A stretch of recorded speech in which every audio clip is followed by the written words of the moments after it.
सोना एंटरप्राइजेस चॅनलमध्ये सगळ्यांचं स्वागत आहे. मित्रांनो, आपण आज हा व्हिडिओ यासाठी टाकतोय की सरकारने महाडीबीटी मार्फत बऱ्याच जणांचे अर्ज हे सँक्शन केलेले आहेत किंवा अप्रूव्ह केलेले आहेत. आणि त्यामध्ये बऱ्याच कृषी सेवक जे असतात म्हणजे ते काय करतात, आपण कोटेशन अपलोड केल्यानंतर की कोटेशनची अमाऊंट जास्त आहे, कोटेशनची अमाऊंट कमी आहे, ह्या गोष्टी करून ते रिजेक्ट मारत आहेत. तर मित्रांनो बघा, विचार करा, शेतकरी जर आपण दुकानदाराकडून एखादी गोष्ट विकत घेतोय तर दुकानदार आपल्याला त्या गोष्टीचं कोटेशन देतोय.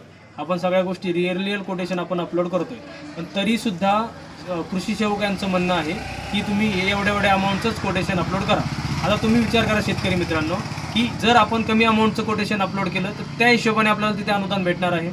आणि सरकारच्या वेबसाईटवरती, जी महाडीबीटीची वेबसाईट आहे, त्या वेबसाईटवरती सरळ बऱ्याच इक्विपमेंटसाठी अनुदान डायरेक्ट किती येईल हे सुद्धा दिलेलं आहे.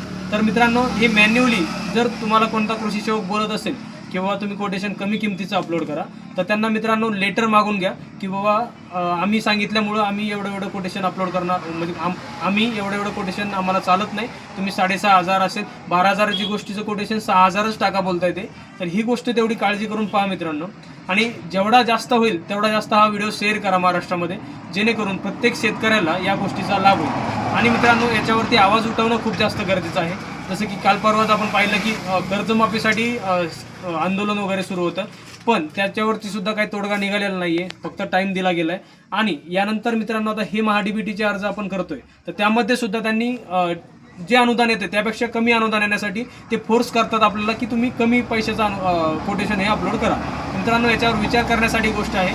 आणि या व्हिडिओ का शेअर करा, कारण की माझं बोलणं जे आहे ते प्रत्येक शेतकऱ्यापर्यंत प्लस जे अधिकारी वर्ग असेल त्या अधिकारी वर्गापर्यंत पोहोचलं पाहिजे.